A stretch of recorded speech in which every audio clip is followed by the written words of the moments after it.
Salam sehat sejahtera. Berjumpa kembali dengan AA Audio Channel. Ini saya baru rakit TDA 2050 stereo pakai IC yang STMar, produk dari STMar, made in Maroko, yang punggungnya alias belakangnya seperti stupa Candi Borobudur. Ini wiring sudah beres, selesai. Ini untuk PSU, ini untuk speaker, ini untuk jalur input. Ini barusan beres cek DCO dan cek bias. DCO aman, bias oke.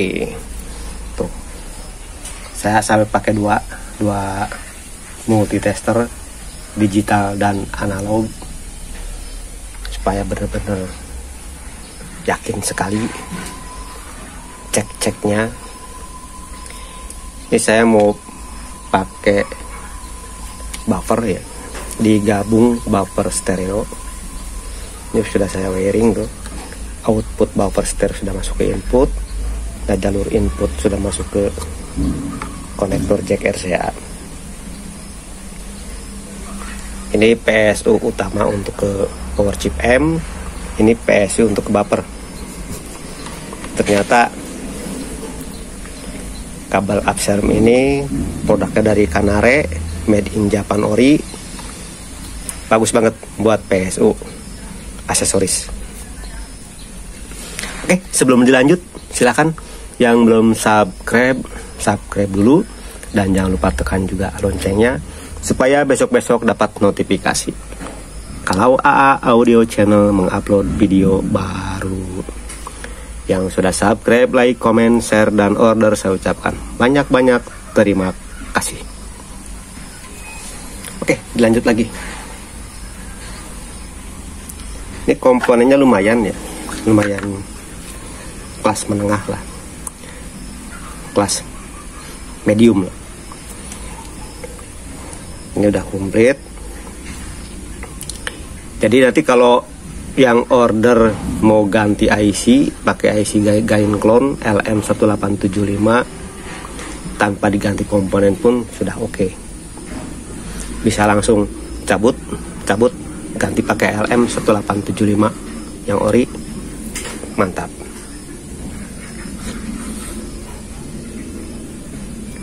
Nah, udah tahu semua lah seperti apa sih kapasitor input dari Hitachi, made in Japan, dari Kemet, Panasonic. Ini pakai super metal film yang 0,5% toleransinya. Ini pakai email tembaga.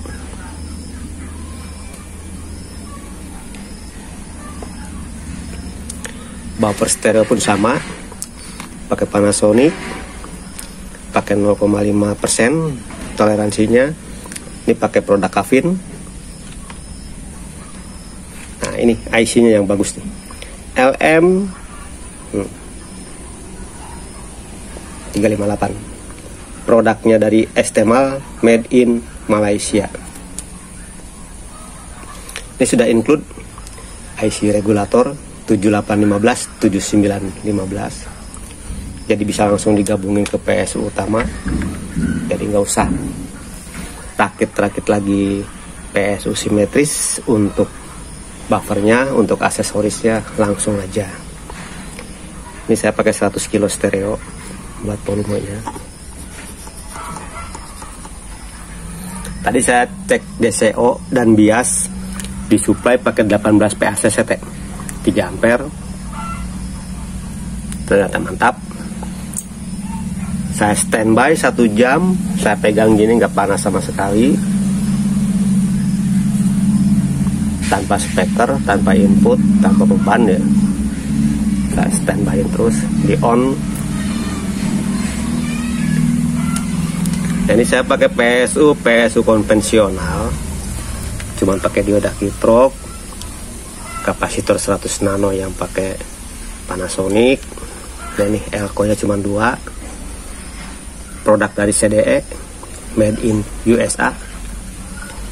Yang ini made in Mexico, produk dari Motorola made in Meksiko, bukan yang USA. Udah selesai semua, tinggal tes audionya.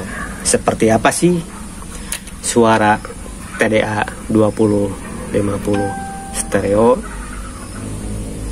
Nantikan episode selanjutnya. Ini semua pakai PCB-nya Fiber FR4. Ini juga sama, Fiber FR4. Yang minat dengan kit ini sepaket TDA 2050 stereo plus buffer stereonya, silahkan hubungi langsung kontak WA-nya. Nanti nomor WA-nya ada di deskripsi video ini. Sudah seperti biasa, kalau beli sepaket, ini kabel speaker dari AWG 0,75 buat bonus. Kabel PSU dari AWG nih sama ukurannya 0,75 buat bonus. Kabel input dari Kanare ori made in Japan buat bonus. Ini juga nih buat bonus. Kabel PSU nya pun yang ini sekalian buat bonus. Jadi sepaket. Kalau nggak ada yang nego-nego lagi dengan harga langsung deal, nah ini bonusannya heatsink alias pendingin. Kalau yang nego-nego, yang nawar-nawar, otomatis gugur heatsinknya. Tanpa heatsink tinggal pilih, tanpa nego dapat heatsink, atau nego nawar tidak dapat heatsink alias pendingin. Nih tuh heatsinknya tebal banget. Saya biasa dipakai untuk LM1875, juga untuk TDA 2050 pakai ini. Pakai DigiEti 125 pun pakai ini. DigiEti 100 pun pakai ini. Kayaknya tebal, cocok lah untuk power chip M yang IC-nya cepet panas, baru sekian jam sudah panas. Jadi makanya pakai yang tebal ini, jangan pakai yang tipis-tipisan, percuma.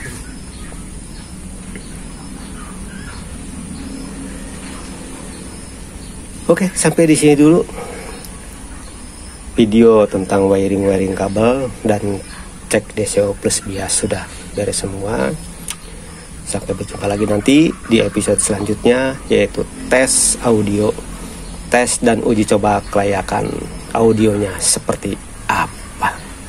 Saya ucapkan banyak terima kasih bagi yang sudah menyimak video ini sampai selesai. Sampai berjumpa lagi nanti di episode selanjutnya. Salam sehat sejahtera untuk kita semua.